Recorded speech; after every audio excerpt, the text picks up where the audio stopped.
Roman Hayes, at 36 years old, made a respectable $69,000 a year as a union commercial electrician in Nashville.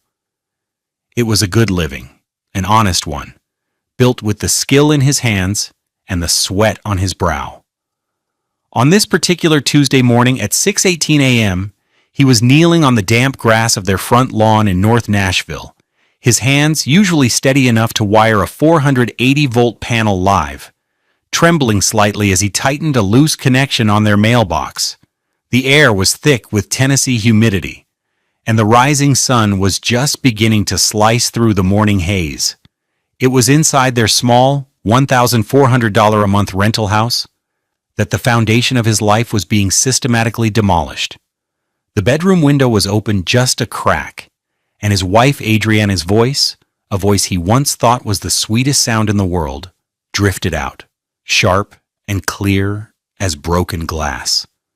She was on the phone with her sister Sasha. He wasn't trying to eavesdrop, but the words found him anyway, wrapping around his heart like razor wire. "Honestly, Sasha, he's getting suspicious about the money again," Adrian said, her tone a mixture of annoyance and amusement. "He keeps asking about his last bonus, going on about it being $17,000. Can you imagine?" She laughed, a short, brittle sound that had nothing to do with humor. "I just told him he must have misread the memo, that the company is probably tightening its belt." There was a pause.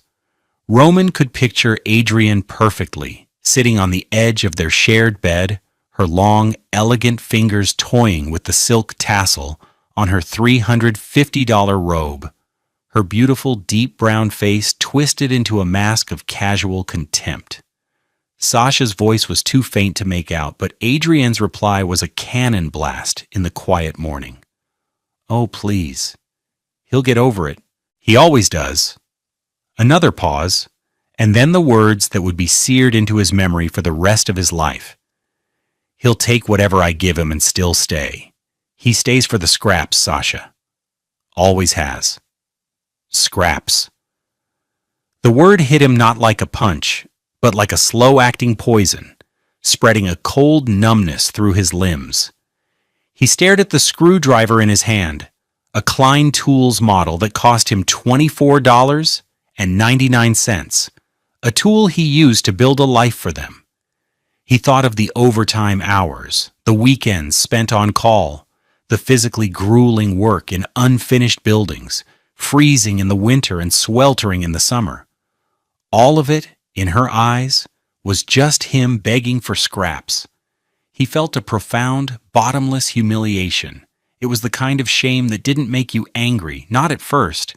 It just made you feel hollow. He was a good man, a proud black man who worked hard and loved his wife. He thought they were a team, building a future together brick by brick.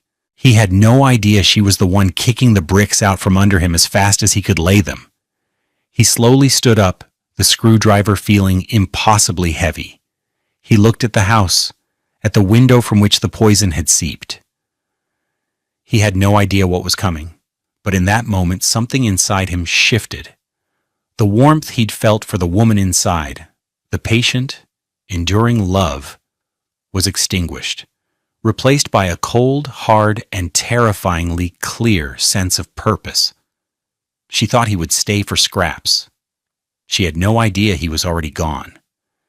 Have you ever felt so completely underestimated that it changed the entire course of your life? Sometimes the most painful betrayals are not the loud, dramatic explosions, but the quiet, dismissive words that reveal you were never truly seen at all. Roman's journey from this moment of crushing discovery to quiet vindication is a testament to the strength that can be found when you finally decide you are worth more than the scraps someone else is willing to give you. Let us know in the comments if you've ever had a moment that forced you to reevaluate everything you thought you knew. Their life, from the outside, looked like a portrait of contentment. Roman and Adrian Hayes, a handsome couple building a life in the vibrant, ever-growing city of Nashville. Their world was one of domestic normalcy, played out in the cozy confines of their two-bedroom rental. Roman's love was a verb. It was in the way he got up at 5 a.m. every single morning to make coffee, preparing her cup exactly how she liked it, with 1 teaspoon of sugar and a splash of the $6.99 oat milk she preferred. It was in the dinners he cooked almost every night after a 10-hour shift, his large, calloused hands surprisingly gentle as he chopped vegetables for the stir-fry she loved. He remembered a Saturday 2 months prior. The faucet in the kitchen sink had developed a persistent drip, a sound that drove Adrian to distraction. "Roman, can you please do something about that noise? It's like a form of torture," she'd said, not looking up from her iPad, where she was scrolling through the Neiman Marcus website. He had just gotten home from a side job, rewiring a friend's garage for $100 cash, and his body ached. But he went to the Lowe's on Gallatin Pike, spent $38.74 on a faucet repair kit and a new basin wrench, and worked under the sink for an hour until the drip was gone. When he was done, covered in grime, she'd simply said, "Finally, thank you," before pointing to a picture on her screen. "Look at this Burberry trench coat. It's only $2,400. Don't you think it would look amazing on me?" He just nodded, a familiar weariness settling over him. His entire world was practical, tangible. His tools had names and prices. His 2012 Ford F-150, which he'd bought used for $18,000, had 145,000 miles on it and a small dent in the rear bumper. His favorite watch was an $89 Timex Expedition, reliable and unpretentious. Her world was one of aspirational luxury, of brands and status. She worked as a receptionist at a high-end salon in Green Hills, a job that paid $42,000 a year but surrounded her with a level of wealth she desperately wanted to emulate. "We need to save for a down payment, Addie," he would say gently, gesturing to the spreadsheet he kept on their shared laptop. He had a goal, $50,000.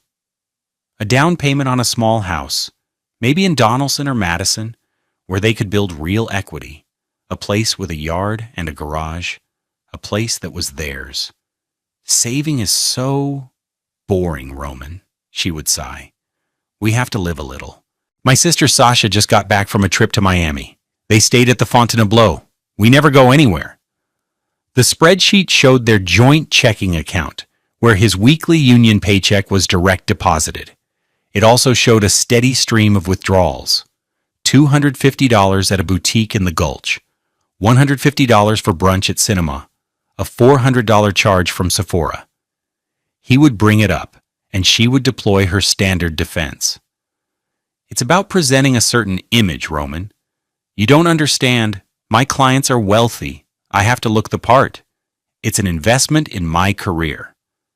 He let it go, time and time again. He loved her.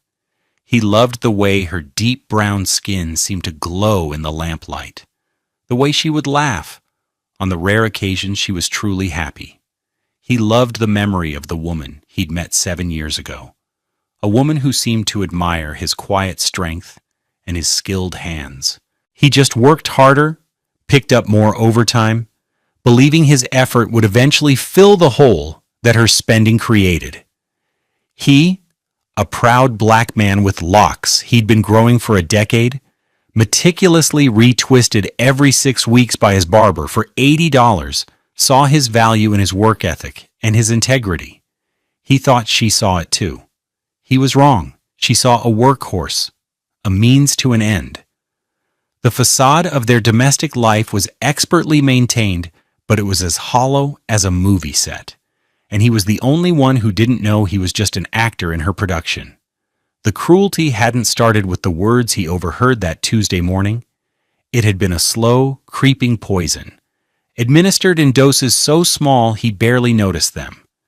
The outrage had been accumulating for 3 years, a debt of disrespect he hadn't even known to track. It began in the spring, 3 years ago. Roman's company had landed a massive contract to wire a new Amazon fulfillment center in Mount Juliet. It was a grueling 6-month project. The deadlines were brutal, the conditions demanding. Roman was a foreman on the job, managing a crew of 12. He worked 60-hour weeks, sometimes 70.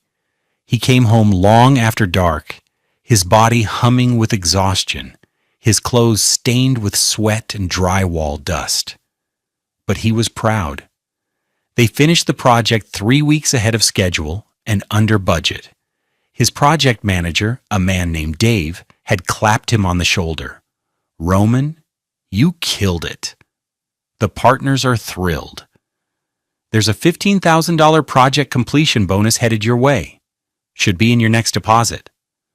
$15,000. It was a staggering amount of money to him. It was more than a quarter of their down payment goal. He went home floating on air. He found Adrienne in the living room, painting her nails a shade of crimson that cost $28 a bottle. "Addie, you're not going to believe this," he said, his voice buzzing with excitement. "Dave just told me I'm getting a $15,000 bonus for the Amazon job." Adrienne looked up, a perfectly arched eyebrow raised. She didn't smile. "15,000? Are you sure? That seems like a lot." "Yes, I'm sure. It'll be in the next direct deposit. We can put it all toward the house fund. We'll be halfway there." The day the deposit was supposed to hit, he checked their joint bank account on his phone during his lunch break. His regular paycheck was there, but the bonus was not.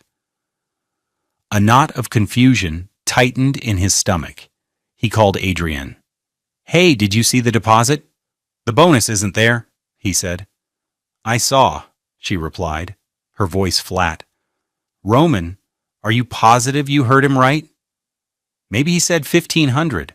Or maybe it was a company-wide bonus that got split between everyone." "No, he said 15,000 to me." "Well, it's not there," she said, her tone hardening with impatience. "Look, companies say things all the time. Maybe they decided not to pay it. You shouldn't have gotten your hopes up. It's unprofessional to count on money you don't have in hand." He felt a hot flush of shame creep up his neck. She made him feel foolish, like a child who had misunderstood a grown-up conversation. He was the one who had been on site for 6 months, who had earned the money, but in 2 minutes, she had completely undermined his confidence. He trusted her.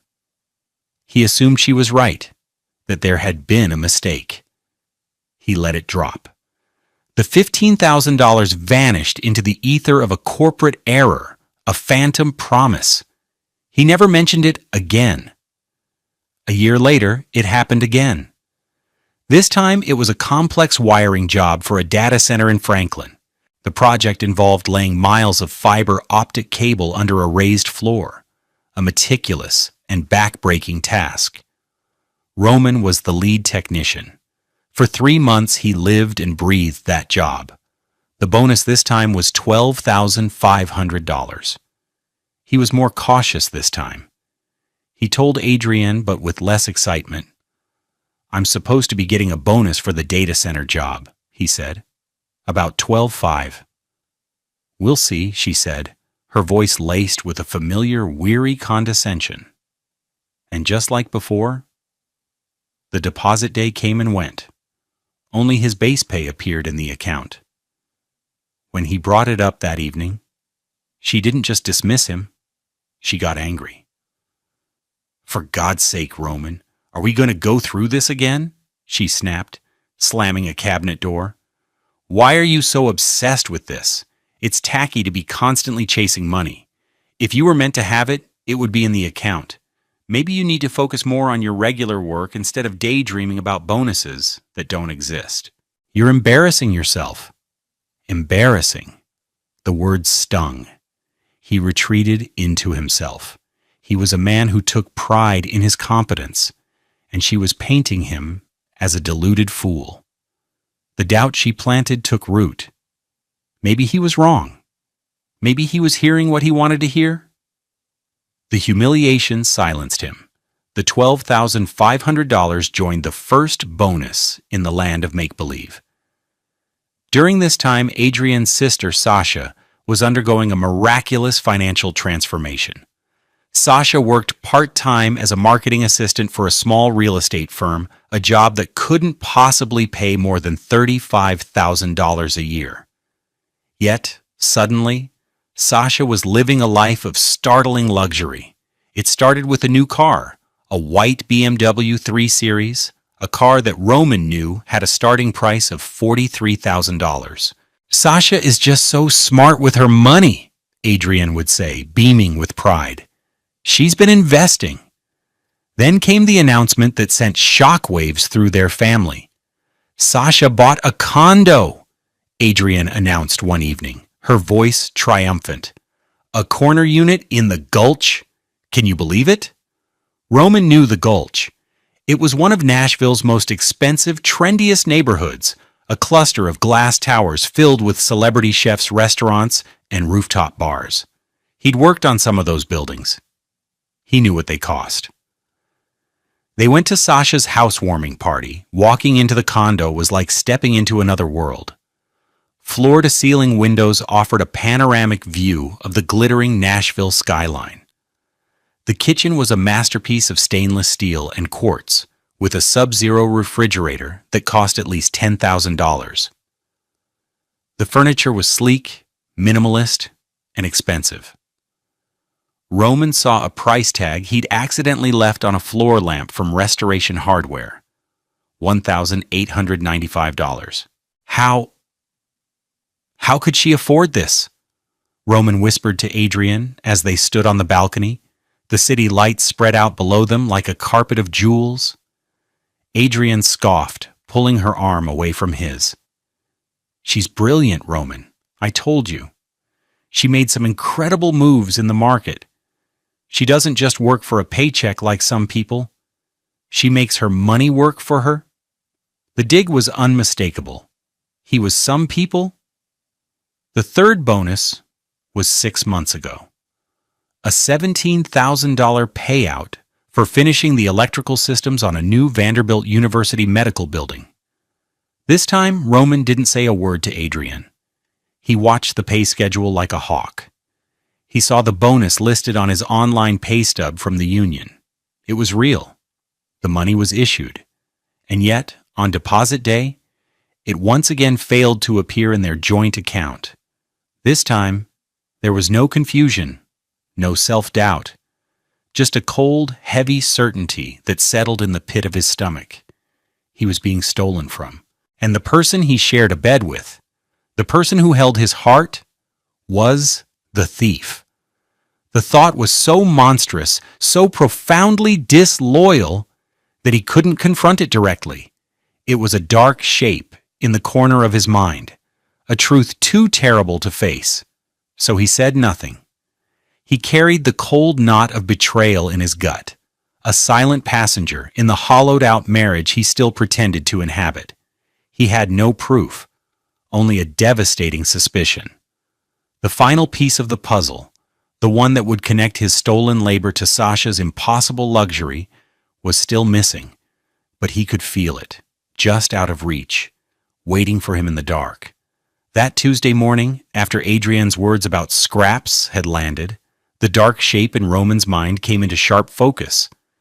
The suspicion was no longer a feeling. It was a blueprint. The stolen bonuses.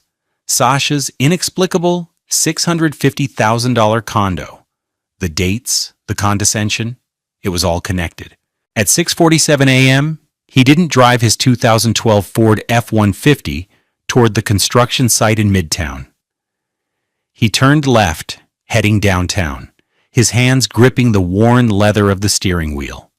He felt a strange and unnerving calm, the kind that follows a massive explosion when the dust is settling and the full extent of the damage becomes clear.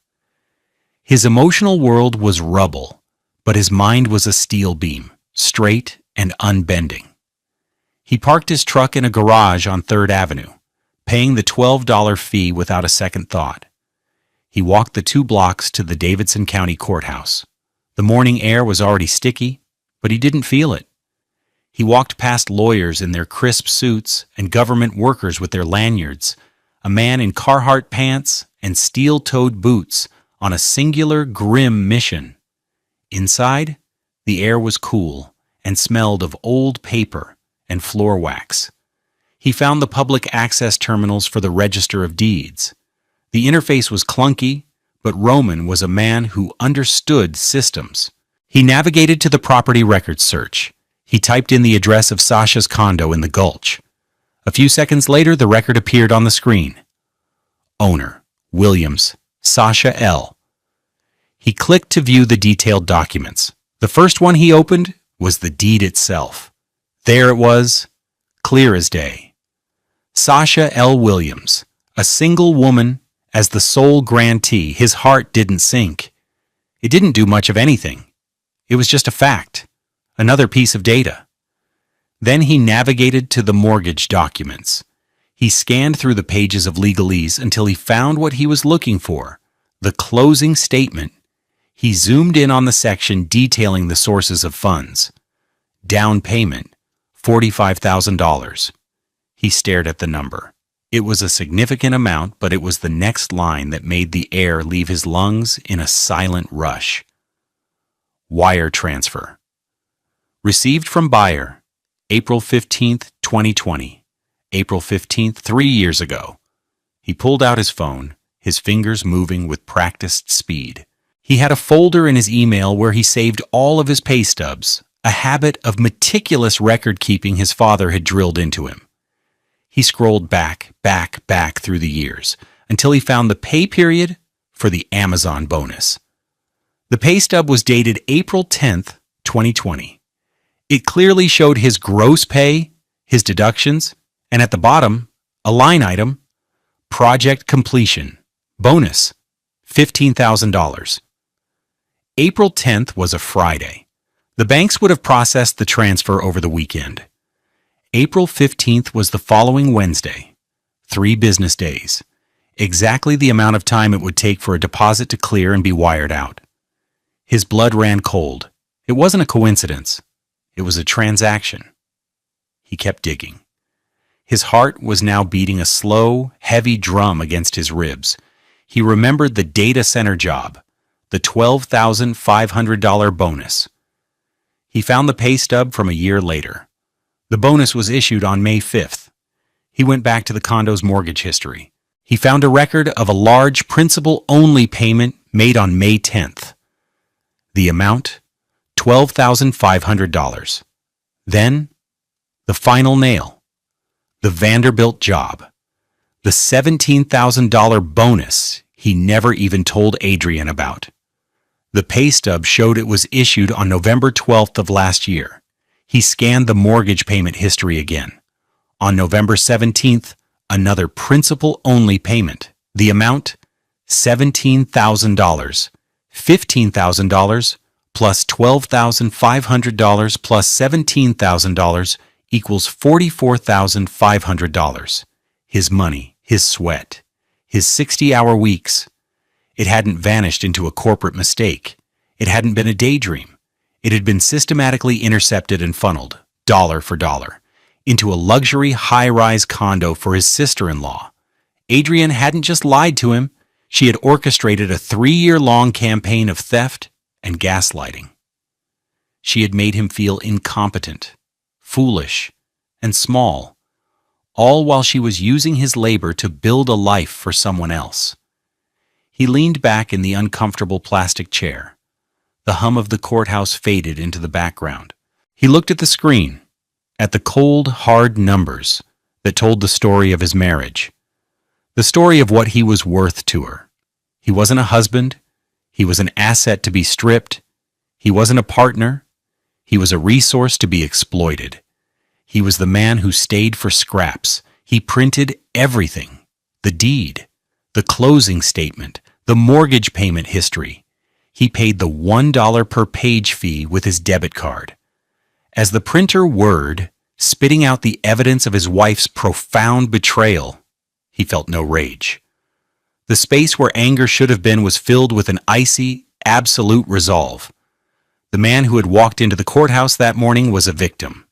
The man who walked out, a stack of warm papers in his hand, was an architect of consequences. The drive home was a study in control. Roman placed the stack of papers on the passenger seat of his truck, a silent testament to the demolition of his life. Every instinct screamed at him to turn the truck around, to drive to the salon in Green Hills, to throw the papers in Adriana's face and demand an answer. But the echo of her words, "He stays for the scraps, always has," had forged something new in him. A quiet, patient discipline. She believed he was predictable, emotional, and weak. He would be none of those things. He arrived at their rental house at 5:30 p.m., the same time he got home every day. He walked in the door, and the smell of nothing greeted him. She hadn't cooked. Of course she hadn't. Adrienne was on the sofa, feet up, scrolling on her phone. She was wearing a pair of $120 Lululemon leggings and a soft-looking cashmere sweater. She didn't look up when he came in. "Hey," she said, her attention still fixed on the screen. "I'm starving. What are you making for dinner?" For a split second, the sheer audacity of it almost broke his composure. He had just spent his morning uncovering her grand betrayal, and she was asking him what he was making for dinner. It was so normal, it was insane. He took a slow breath. "I'm pretty tired," he said, his voice level. "Maybe we can just order a pizza." She finally looked up, her brow furrowed in annoyance. "Pizza? Ugh, all that grease? Fine. But you're paying.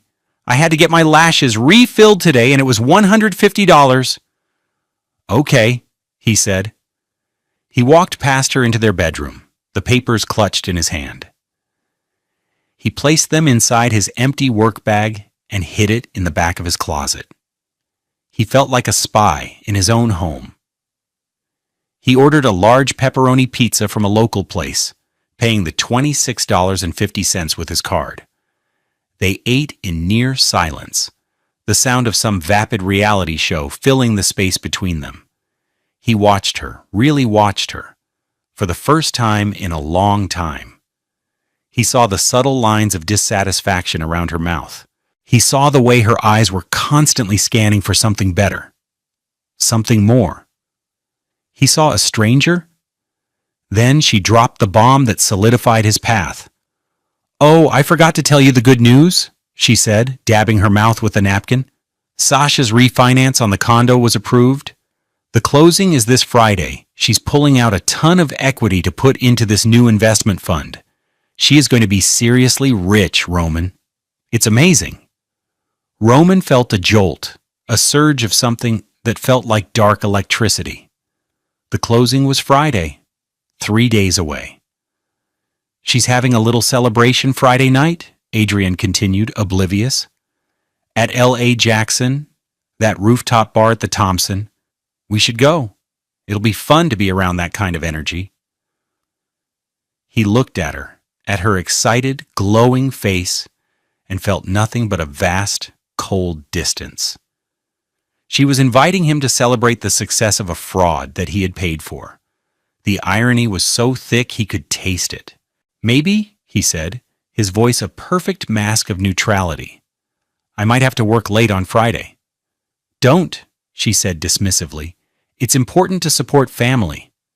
The next morning, Wednesday, he was up at his usual 5 a.m. While Adrienne slept, he moved with quiet purpose.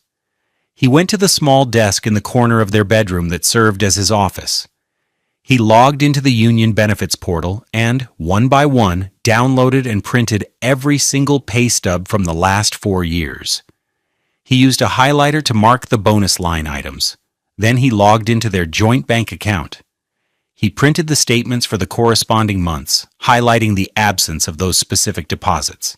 He placed the newly printed documents with the courthouse papers inside a new, sturdy, $15 accordion folder he'd bought late last night. The evidence was now a thick, damning stack. He spent his lunch break in his truck, not eating the sandwich he'd packed. He searched online for best family law attorneys in Nashville. He found a name that came up repeatedly, with stellar reviews citing her sharp mind and no-nonsense approach, Deidre Vance. He called her office. Her assistant informed him that Ms. Vance's billing rate was $450 an hour. Roman didn't flinch. "I'd like to schedule a consultation," he said. "It's regarding a dissipation of marital assets." He used the phrase he'd seen online, and it felt good in his mouth. It felt precise. He was scheduled for Thursday at 2 p.m. That night was a repeat of the one before. He cooked pan-seared salmon with roasted asparagus. Adrienne complained that he'd used too much garlic. She talked endlessly about Sasha's refinance, the plans for the money, the new designer bag Sasha was going to buy herself with the first payout. "She's getting a classic Chanel flat bag, the black one. It's an investment piece, you know? It's over $10,000, Adrienne said, her eyes shining. Roman just nodded, pushing the asparagus around on his plate. He felt a strange sense of detachment, as if he were watching a play where he knew the ending. He was playing the part of the dutiful, oblivious husband, a role he now knew by heart. But backstage, in the quiet of his own mind, he was rehearsing a very different final act. Each lie she told, each boast about her sister's fraudulent success, was another stone he placed on the scales of justice. And the scales were tipping. Thursday afternoon at 1:45 p.m., Roman stood in front of a sleek glass tower on Commerce Street. The building reflected the bright Tennessee sky, its gleaming facade a world away from the dusty construction sites where he earned his living. He wore the nicest clothes he owned, a pair of dark gray slacks he'd bought for $70 at Dillard's, a crisp blue button-down shirt, and a pair of polished black shoes. He felt out of place, but the weight of the accordion folder in his hand gave him a sense of gravity. He took the elevator to the 22nd floor. The offices of Vance and Associates were hushed and modern, with abstract art on the walls and a panoramic view of the Cumberland River.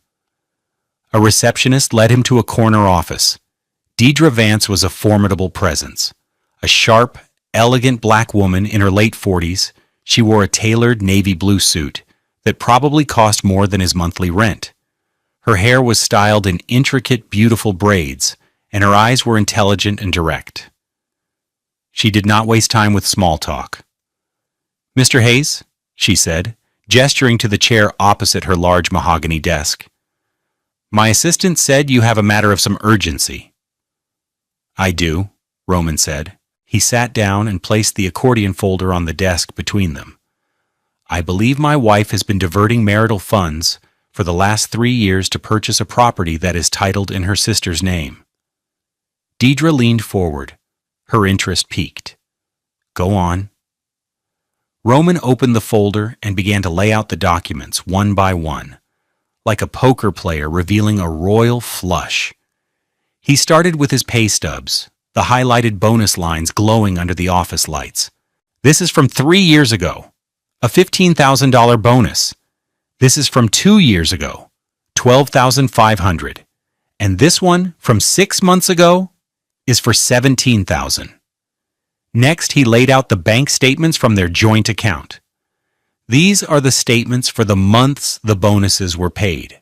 As you can see, the deposits were never made. Finally, he presented the documents he had printed at the courthouse.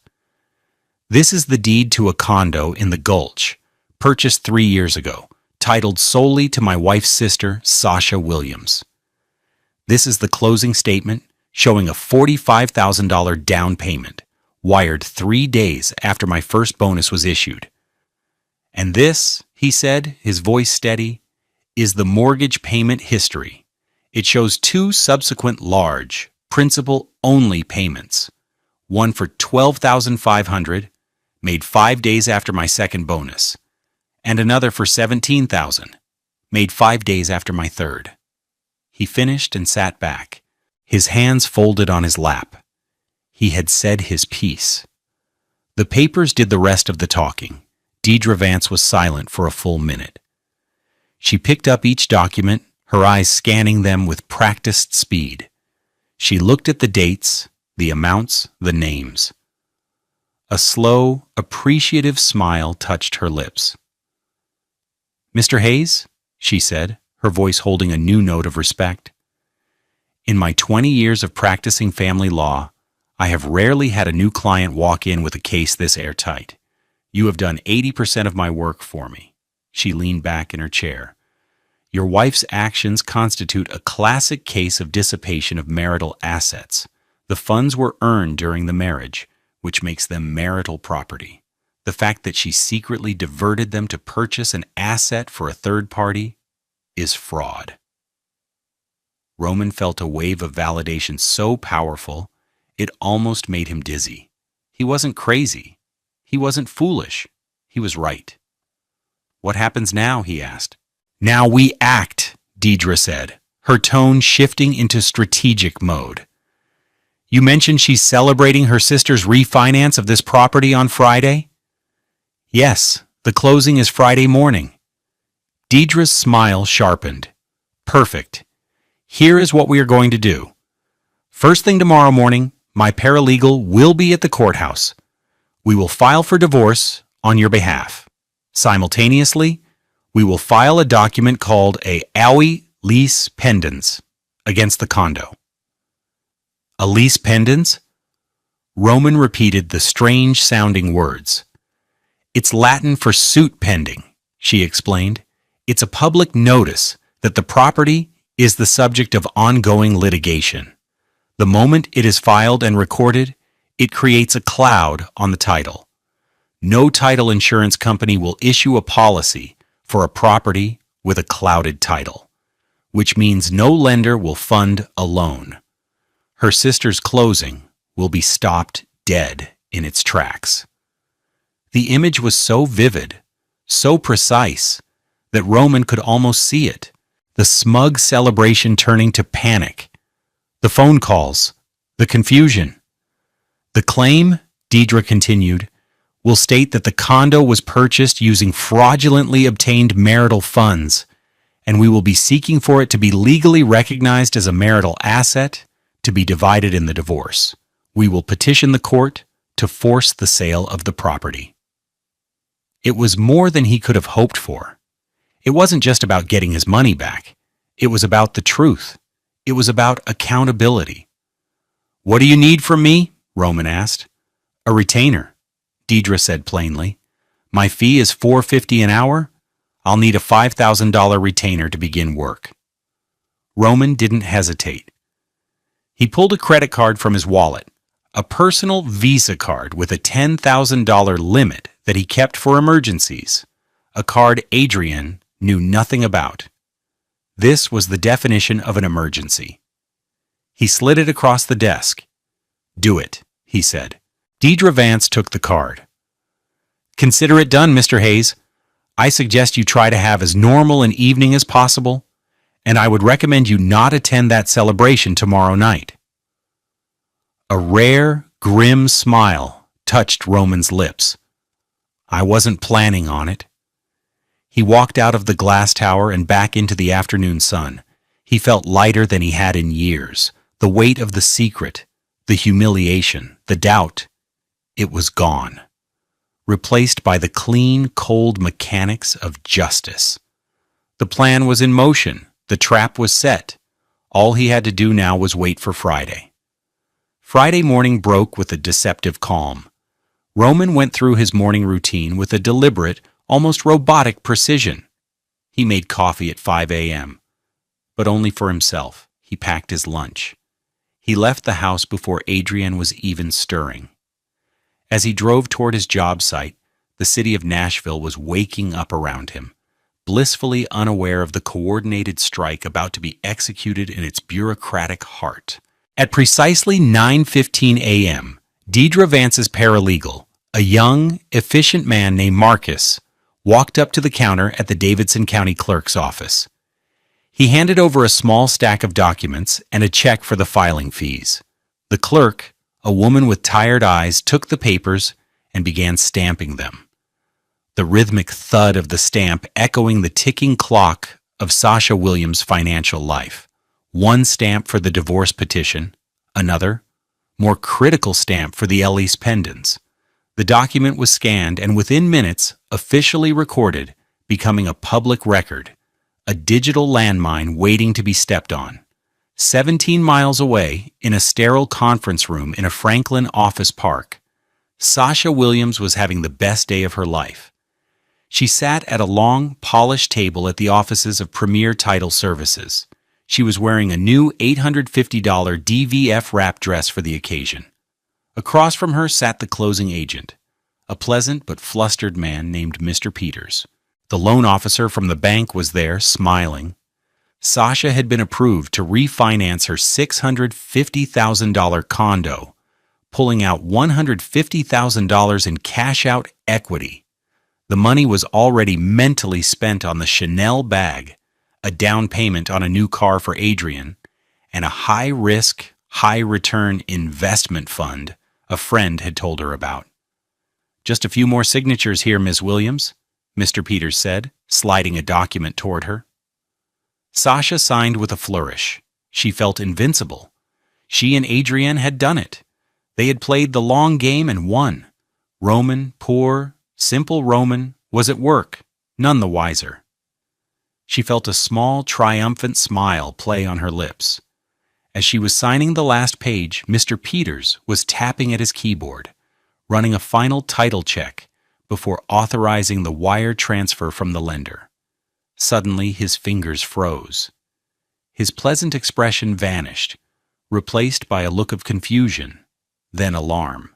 "Oh," he said softly, "that's not right." "Is there a problem?" Sasha asked, her pen hovering over the paper. "Just a moment," Mr. Peters said, his eyes glued to the screen. He picked up his phone and walked out of the room, speaking in low, urgent tones. Sasha exchanged an annoyed look with the loan officer, who just shrugged. 5 minutes passed. 10. The celebratory mood in the room began to curdle into awkward tension. Mr. Peters finally returned, his face pale.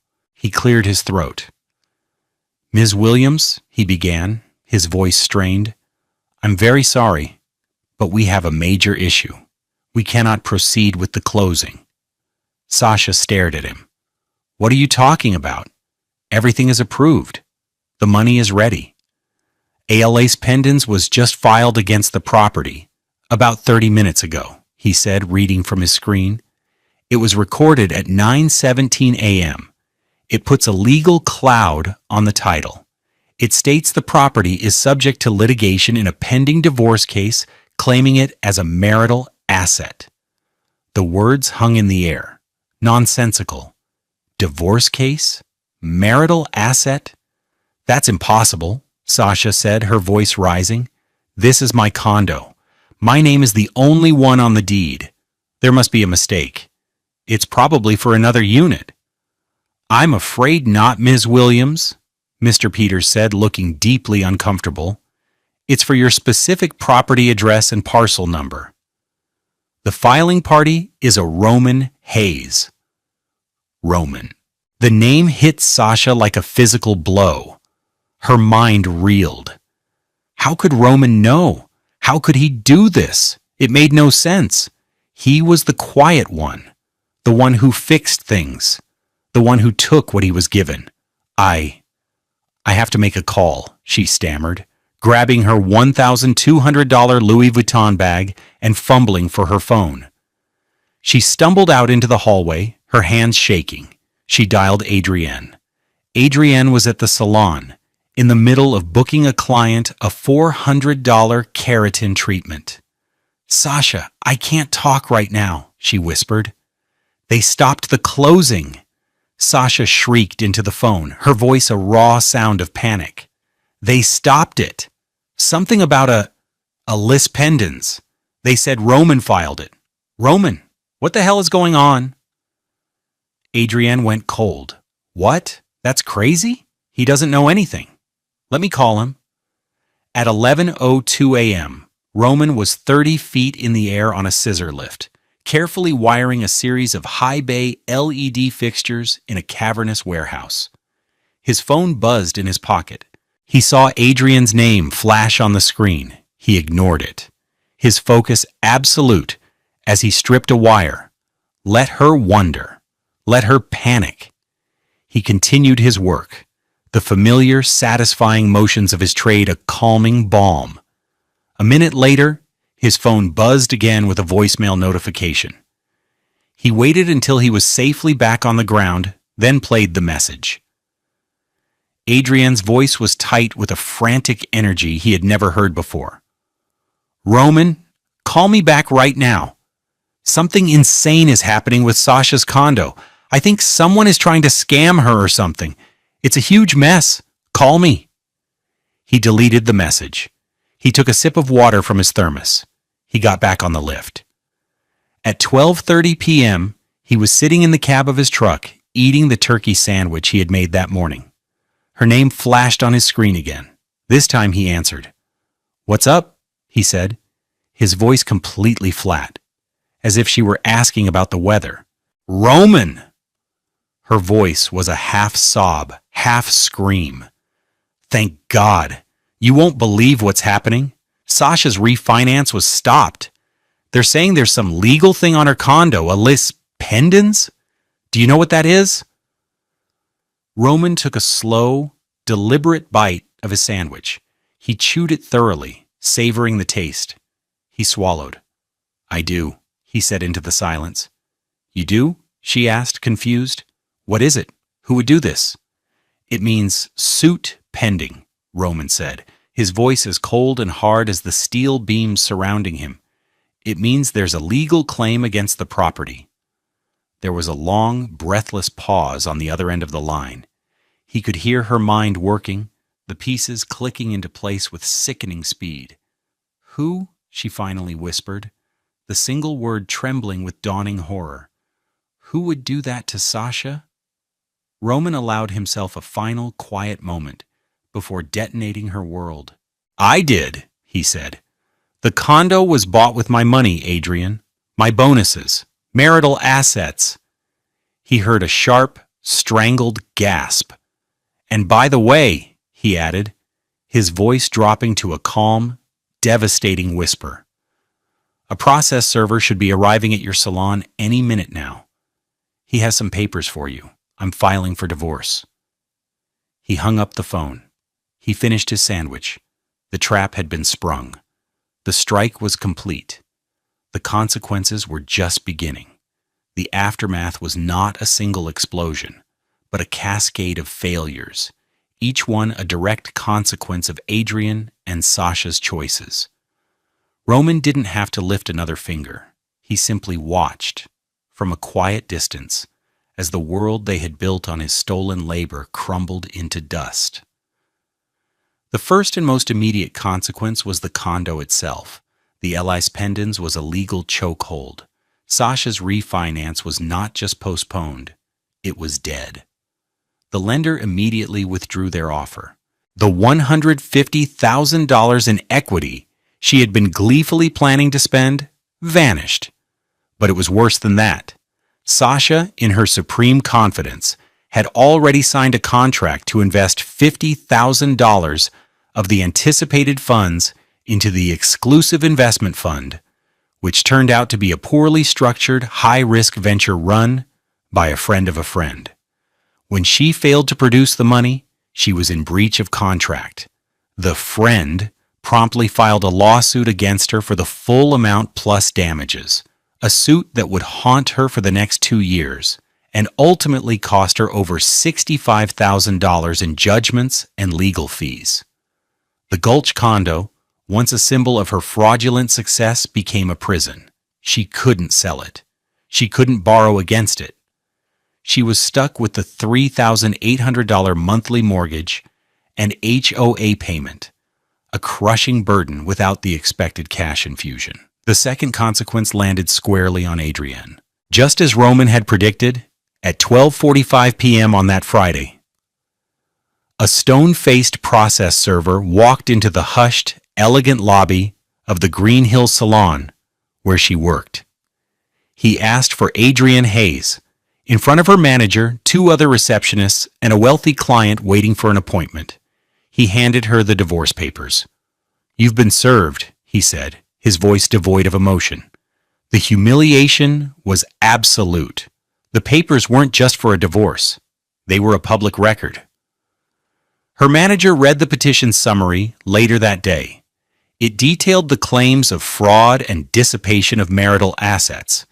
The salon, which catered to Nashville's elite, could not tolerate the scandal. A week later, Adrienne was called into her manager's office and fired for creating a disruptive environment and compromising the reputation of the business. Her $42,000 a year job, the platform for her entire aspirational lifestyle, was gone. The third consequence was financial and total. The divorce proceedings were brutally swift. Deidre Vance presented Roman's meticulous evidence to the court. The pay stubs, the bank statements, the condo's mortgage history. It was an open and shut case. The judge was not amused by Adrienne's attempts to lie and obfuscate. He declared the condo a marital asset purchased through fraudulent means and ordered its immediate sale by a court-appointed receiver. The condo sold 6 months later for $710,000 in a hot market. From the proceeds, the original mortgage was paid off. Then, the judge made his ruling. Roman was to be made whole first.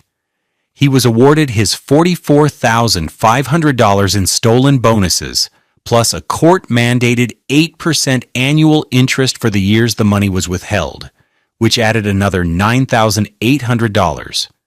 The judge also awarded him 50% of the net appreciated value of the property, which came to another $42,900. A check was cut to Roman Hayes in the amount of $97,200. After Roman's award and legal fees were paid, there was very little left. Adrienne's own lawyer fees, which she had no income to pay, consumed most of her share. And the final, crushing blow. The judge ruled that because she had acted in bad faith, Adrienne was responsible for paying 75% of Roman's legal fees, another $18,000. In the end, after everything was settled, Adrienne walked away from her grand scheme of fraud with a net loss and a judgment against her. Sasha, after the forced sale of her only asset, was left with a ruined credit score, a pending lawsuit, and nothing to show for her complicity. The social fallout was just as devastating. Their carefully curated image was shattered. The story of the stolen bonuses and the frozen condo spread like wildfire through their circle of friends and family. Adrienne and Sasha, once admired and envied, were now seen for what they were: frauds. They were ostracized, their phones going silent, their party invitations drying up. The two sisters, once partners in crime, were now just two bitter, broke women, forced to move into a cramped two-bedroom apartment in Antioch, a far cry from the glittering towers of the Gulch. They were trapped together, not by love or loyalty, but by the shared wreckage of their own greed. The celebration at L.A. Jackson never happened. 1 year later, the relentless Nashville sun streamed through the open bay door of a small, tidy garage in a modest industrial park in East Nashville. The air smelled of ozone, copper, and the faint, satisfying scent of new construction. Roman Hayes stood before a large schematic pinned to a whiteboard. His locks, a little longer now but still neatly tied back, brushing against the collar of his new work shirt. On the back of the shirt, in clean, bold letters, it said, Hayes Electrical Solutions, licensed and insured.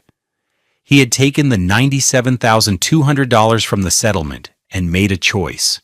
He could have used it as a down payment on a house for himself, a symbol of his victory. But the betrayal had taught him a profound lesson about what was truly his. A house could be lost, money could be stolen. But the skill in his hands, the knowledge in his head, that was his and his alone. That was real equity. So he invested in himself. He bought a used but pristine 2018 Ford Transit van for $28,000 and had it professionally outfitted with racks and storage. He spent another $15,000 on the best tools money could buy: Fluke multimeters, Milwaukee power tools, Greenlee benders. He paid for his master electrician's license, his business license, and a comprehensive insurance policy. He didn't start big. He started right. A young man with bright, eager eyes was carefully organizing spools of wire on a shelf. This was Jamal, 20 years old, his hair in short, neat twists. He was a recent graduate from the same Nashville trade school Roman had attended 15 years earlier. Roman had gone back to his old instructor and asked for his best, most promising student. He wanted to give a young black man the kind of solid, respectable start he wished he'd had. He paid Jamal $22 an hour, well above the starting rate, and was teaching him the trade not as a boss, but as a mentor. "Mr. Hayes," Jamal said, "the invoice for the lighting at that new bookstore on Jefferson Street came through. They paid it already, and they sent this." Jamal handed Roman a small framed object. It wasn't a child's drawing, but it held the same emotional weight. It was a crisp, professional photograph of the bookstore's grand opening. The centerpiece of the photo was the beautiful, warmly lit sign out front, a sign that glowed with a perfect, even light, a sign that they had wired. Underneath the photo, in a simple, handwritten note, the owner had written, "To Roman and Jamal, thanks for building something real and for turning the lights on for us. We're so grateful." Roman held the frame, his calloused fingers tracing the edge. Something real. The words resonated deep in his soul. He thought for a fleeting moment of Adrian and her sister, trapped in their apartment, surrounded by the ghosts of designer bags and luxury condos. He felt a flicker of something, not pity, but a kind of sad finality. He had heard through the grapevine that Adrian was working a temp job answering phones for an insurance company, making $16 an hour. He had forgiven her, not for her sake, but for his. Forgiveness was the act of unclenching his own heart, of letting go of the poison so he could build. He looked around his small garage, at the van, the tools, the young apprentice working diligently. This was his wealth. It wasn't a number in a bank account or a deed to a property. True wealth was the skill in his hands. It was the trust of a client. It was the pride in a job well done. It was the quiet satisfaction of building something that lasts, of empowering his community, of turning the lights on for others. The scraps Adrian thought he lived for were the illusions she chased. His feast was the quiet dignity of his own labor, the respect he had earned, and the future he was building with his own two hands, one connection at a time. True wealth is never about what you have, but about what you can create. It's not found in the luxury items you can buy, but in the skills you cultivate and the integrity you maintain. Roman learned that the ultimate power lies not in exposing a betrayal, but in using the freedom that follows to build a life of authentic purpose. What does true wealth mean to you? Share your thoughts in the comments below, and don't forget to subscribe to Love Beyond Pride for more stories of resilience and justice.